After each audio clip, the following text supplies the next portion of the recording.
welcome to First Person Perspective. My name is Anthony Shelton. This is episode 2. This is the week of E3. It's happening right now, and let me ask you right away, how are your E3 dreams coming along so far?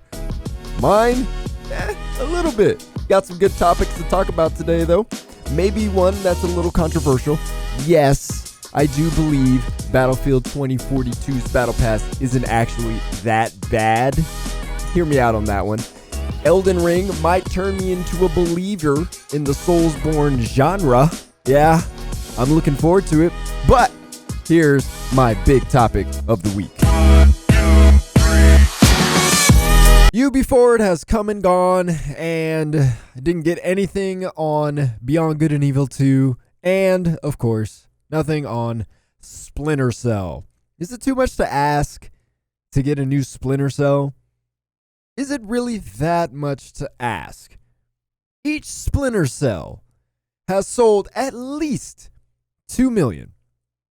Every major entry in the Splinter Cell video game franchise has at least sold 2 million. The first one, I believe, has sold around 6 to 8 million. They've all been around 2 million since then. That's a lot. That would be considered in the music industry double platinum. It's a remarkable feat when a game sells over 1 million. But the demand of AAA games cannot be satisfied with 1 million copies sold, apparently, let alone 2 million. It's really frustrating. But the reason why I think they are not giving us another Splinter Cell is because they can't figure out how to turn Splinter Cell into something that you can monetize over time. That's about the only reason. Otherwise, there's no excuse. Single-player games are doing well. Just ask PlayStation. Just ask Nintendo. They're doing just fine. So why aren't we getting a Splinter Cell? Why isn't Ubisoft putting out a single-player game that has fans clamoring for? You got people who aren't really like Splinter Cell fans who are kind of like, no, like, give the people Splinter Cell. Like, nobody's asking for Splinter Cell. Nobody's asking for a franchise as much as Splinter Cell fans are asking for more Splinter Cell. And then Ubisoft has the, I don't know, ignorance, lack of awareness to keep putting Sam Fisher in everything but a new Splinter Cell. Come on. Why are you doing this to us, Ubisoft? Why are you doing this to the fans? On one hand, I get it from a business perspective. You know, I got to look at it from a business perspective. I understand. Stealth is not quite as popular as it once was. Roguelites, battle royales, loot-based games, those are all like the big hitters in AAA. That's not to say there's no stealth. That's not to say there's no stealth. That's not to say there's no stealth mechanics. But stealth just ain't hitting it like the way it used to. But still, you got games like Dishonored. That exists. That did well. We got Splinter Cell Conviction, probably the most action-oriented Splinter Cell. I didn't get the chance to play Blacklist, so I don't know. But Splinter Cell Conviction, very action-oriented Splinter Cell. Brought a lot of new Splinter Cell fans into the franchise. Yeah. And you're telling me you can't make something like that work? Come on now. Now, I imagine they keep putting Sam Fisher into stuff. Not necessarily to irritate us, but they know we like Sam Fisher. They know we want more Sam Fisher. And so instead of keeping him in the closet, they're trying to put him in stuff to let us know, hey, we haven't forgotten about Sam Fisher. We know he's still a character that you love. We know he's still a character that you want to see. So we're putting him out there. The problem is, it's irritating us because it's not how we want him to be. It's like when Blizzard announced the Diablo mobile game. Everybody's been asking for Diablo 4. And what does Blizzard do? Hey, here's a Diablo game for mobile. Yeah. No, that's not the way this is supposed to go. Like, if the fans are asking you for something, just give the fans what they want. But I don't think in Ubisoft's mind that it is going to be a game, that it can be a game that can be monetized over time. This is the problem with the current model. The other problem, though, the flip side of that, though, is I don't know why Ubisoft doesn't think a single player game will work. Maybe that's not in their overall business model. If that's the case, they need to add it back. They need to put it back because single player games can work. Single player games can do well. We've seen it. Game of the year are usually single player games. Game of the year, they sell well. They sell well. I think you and I would agree with that. They sell well. Yes, multiplayer games sell over time, and they bring in a lot more money than single player games, but it still doesn't change the fact that single player games are still a good investment. And I think Ubisoft has enough money in their war chest to be able to put money and development costs and paying people to make a good Splinter Cell game that will sell well. So Ubisoft, please, at least if you're thinking about making a Splinter Cell game, tell us. Otherwise, you need to get started on it. Elden Ring will have co-op, and this is exciting news for somebody like myself, somebody who has not gotten into the Soulsborne games. Let me just explain my background real quick with the Soulsborne type of games. I've played Bloodborne. I got it free on PlayStation Plus when that was a thing, and I played it, and I think it was like the first enemy I died. I didn't understand why I died. I didn't understand the mechanics. I didn't understand the enemy I died to.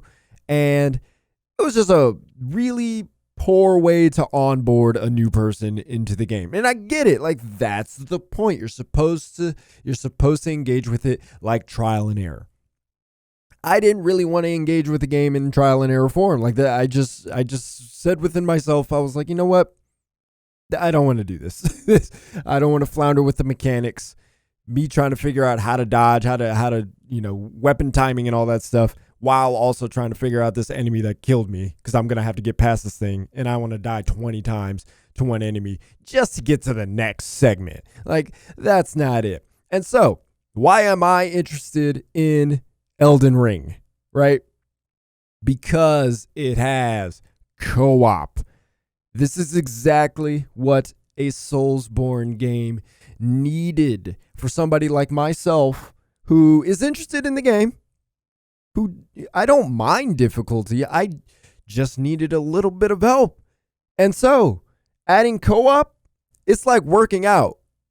No one wants to work out by themselves, right? Like when you go to the gym by yourself and you want to lift heavier weight, it's a little bit harder to do that if you don't have a spotter.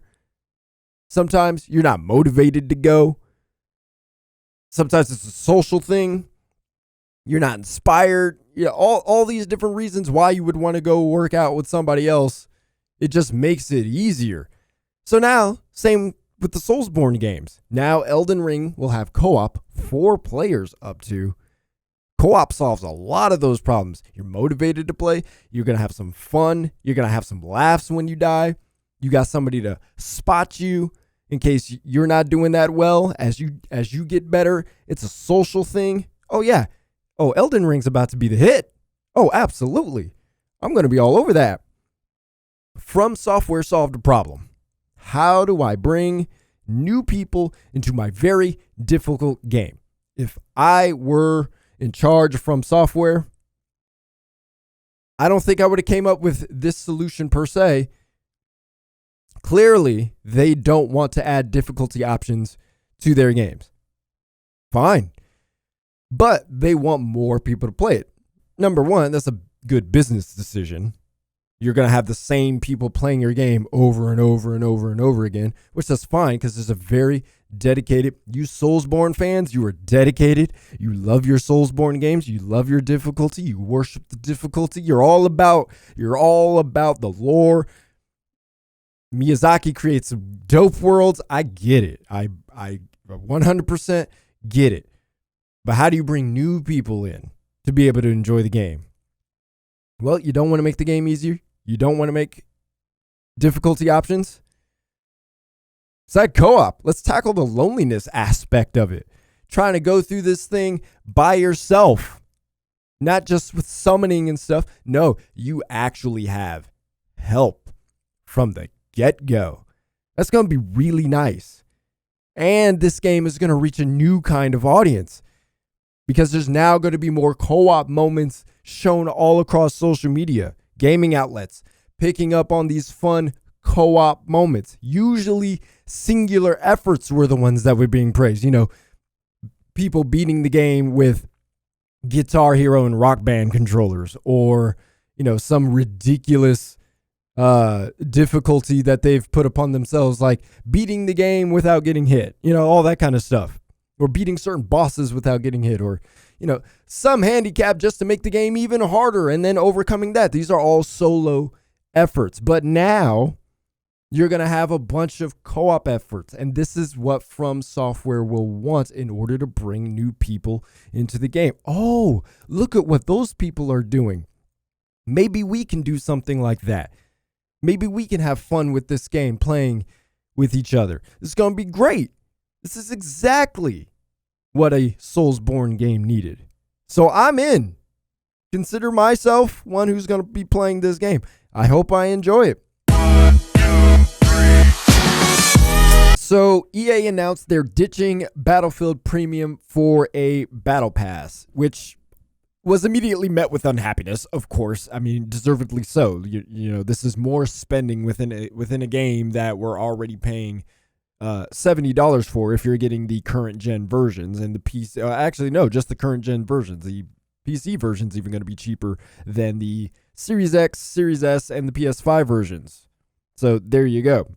Xbox One and PS4 versions will be cheaper. So we got this Battle Pass that will have a free tier and a premium tier. Of course, yes, you don't have to buy into the premium tier. I am totally for that idea. I have never bought a microtransaction in any game. I get that sentiment, but I also get the idea. They're still like putting it in there. You know, obviously the market has spoken and the people are willing to put, you know, to buy some more stuff if it's there. And so they put it there, right? So how does Battlefield 2042 maintain being a full multiplayer only game when Warzone exists, when Fortnite exists, Apex Legends exists, and even the coming Halo Infinite multiplayer will also be free to play? Where does a $70 Battlefield 2042 come to exist? How does that work? It's multiplayer only. Doesn't come with a single player. Even Halo Infinite, a game that will have a single player, will have its multiplayer free. Now, yes, I imagine there's going to be microtransactions and a battle pass included with that. But still, let's say you never bought Halo Infinite. You can still play the multiplayer for free. That's not the case with Battlefield. You cannot play Battlefield 2042 unless you buy the game.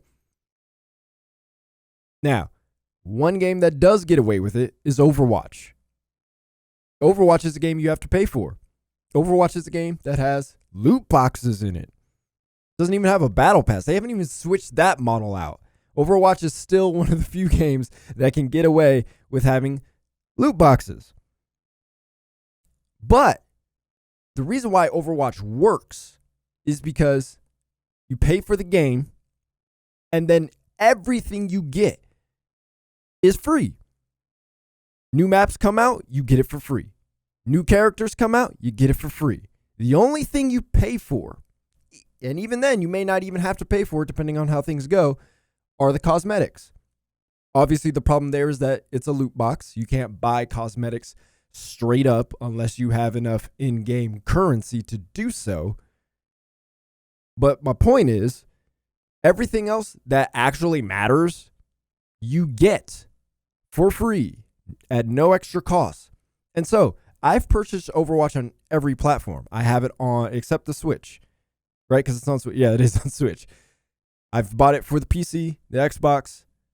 I have it actually twice on PC. I have 2 different accounts on PC. And then I also have it on PlayStation. Now, somebody bought it for me on Xbox. But my point is, wherever I go to purchase the game, I've had it on day one on PC and have gotten all the maps, all the characters. If I buy it on Xbox, I now have access to all those maps and all those characters. Buy it on PlayStation, all those maps, all those characters. The same is true for Battlefield 2042. You're going to get 4 new specialists. We're going to get new maps. We're going to get new content. Some story narrative type of content. And all that comes with the $70 price tag. Now, if you got beef with the $70 price tag, I'm with you there. But that's not the point of this topic. The point is, having the battle pass within the game is not the detriment that many people are making it out to be, outside of the fact that it's just extra money that is potentially able to be spent by having it already in there, right? EA's already clarified Battle Pass will not have gameplay-oriented content. So any new guns, any new maps, any new specialists, any new vehicles, whatever, you will not have to pay for that. If you've bought the game, all that stuff is coming with it in due time. And so the premium Battle Pass will likely be cosmetics, gun skins, specialization skins, vehicle skins, whatever. I don't know. But it's going to be stuff that will not impact the game and will not, in EA's terms, split the community. They want the community to stay together and play together. So this is the only way Battlefield 2042 works. Now, if they deviate outside of that, now we got a problem, because now you've paid for the game and now you got to pay extra. Like, it would be wild if they did this and then was like, yo, we're going to include Battlefield Premium. I'd be like, nah, I'm done. I'm not doing this. But it doesn't sound like they're going to do that. If Overwatch did something like that, where you bought the game and then had like Overwatch Premium, which you get new maps and new characters. Okay, now you've doubled up. You've had to pay more. But I haven't had to pay anything extra for anything extra. I haven't bought one loot box in Overwatch. I've only paid the $50 for PC and whatever else I decided to pay for on the other platforms and the secondary account.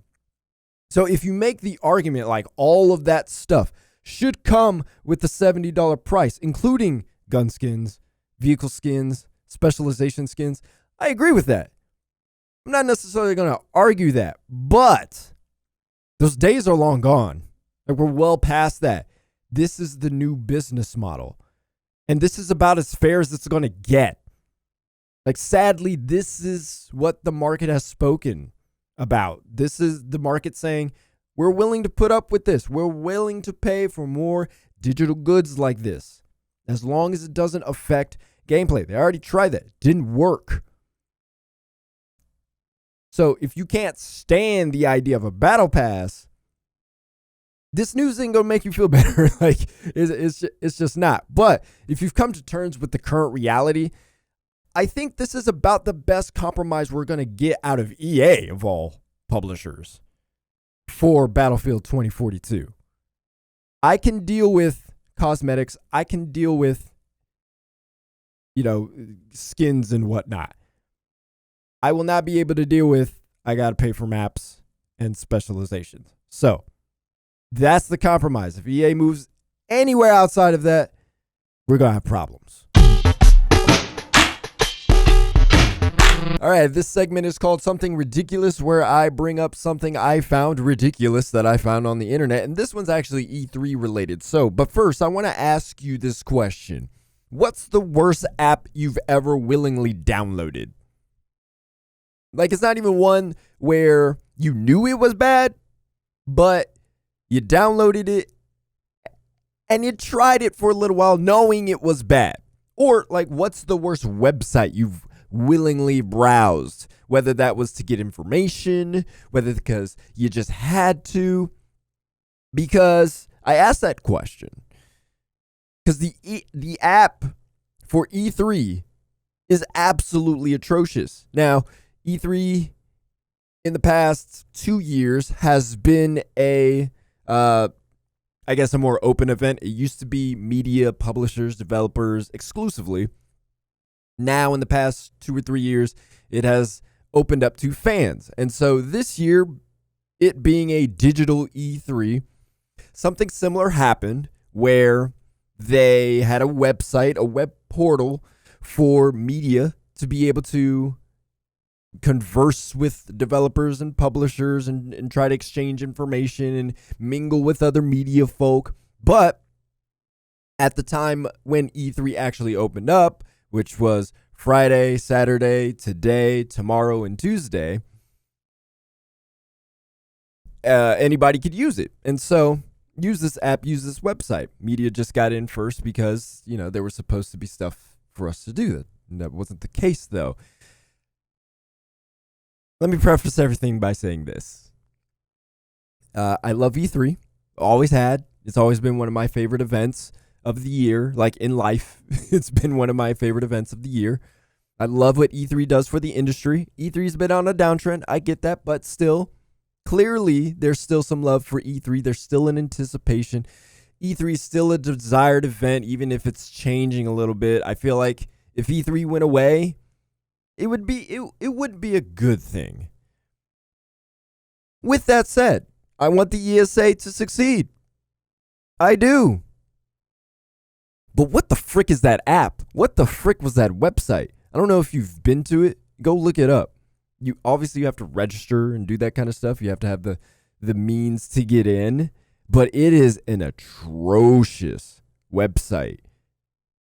I don't know if it ever worked the way it was supposed to. Like, it's hard for me to describe the type of problems. Imagine you got on a new social media app. I don't know. Let's just say like a different version of Twitter, right? Let's just pretend. And the moment you get on, you can't log on. Even when you put in your actual logon information, it still says your logon information is wrong. And then when you actually get on there, everything looks like it was built in the 90s. We're talking like early internet days.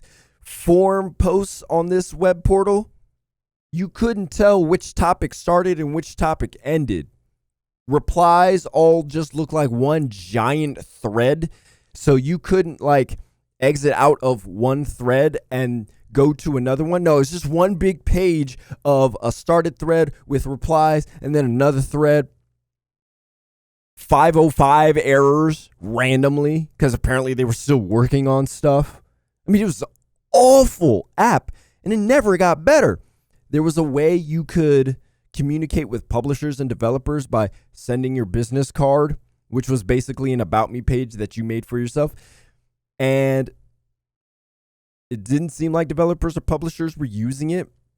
It didn't seem like it was working properly. They added gamification type of stuff to where if you went to see different stuff on publisher and developer pages, the booths as they called it, you would get rewarded for it. Clearly that was more for a fan thing. But for us as media, it was like, why is this even here?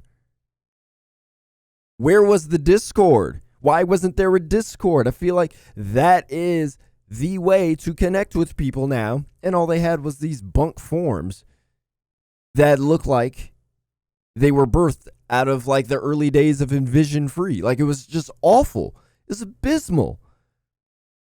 Now, I liked the idea of the app. It was actually a very good idea because it allowed you to be able to easily contact publishers and developers should they, be manning their booths, manning their website. Not many were, though. That was the problem. But there's no incentive to because it was so badly made. Oh my gosh. But the fact that you could share your business cards and stuff, it would be nice if we could upload our own and let people see that. But the whole thing wasn't a bad idea. But there was just terrible execution. Still, there were security flaws. I don't know if you remember, E3 was notorious for leaking on accident, doxing basically a bunch of media, names, addresses, birth dates, all that kind of stuff. It was just awful. And still, the security wasn't necessarily up to like there still were ways your personal information could get that out like on the general web on a website that's supposed to be like insular. The app didn't work day one. It was bad, y'all. Like, I really wish I could.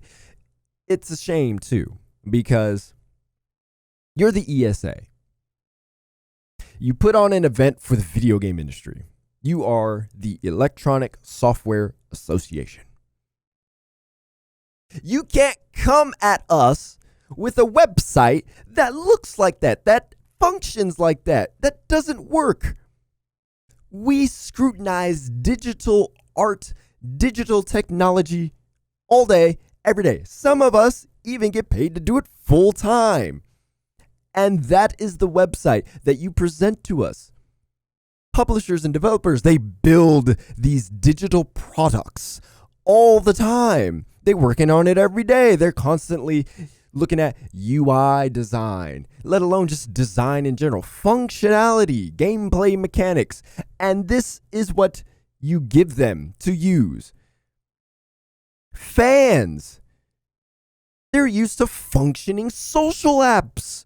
Your Twitter works, your YouTube works, your Facebook works, Snapchat, TikTok, it works. You're used to that. And then here comes this thing, this app you're supposed to download, and it doesn't work. Like, what are you doing?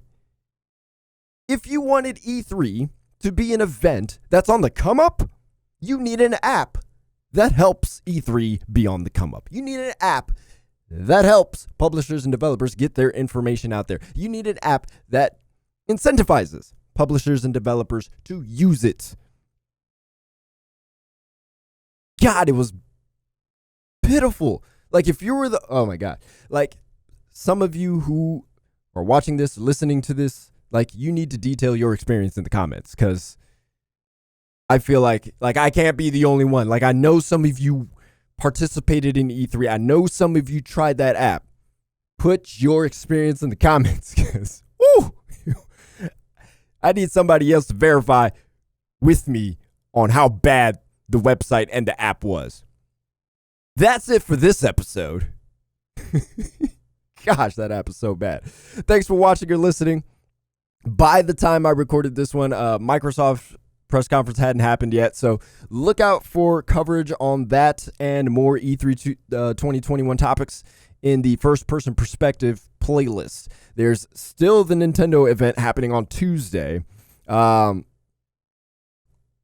we're not done yet. We're not done at all, but we got you covered. Subscribe and ring the bell to be notified of more E3-related content as well as gameplay videos as we get them. Enjoy the rest of your E3. May the Switch Pro exist. Yes. I'll talk to you later.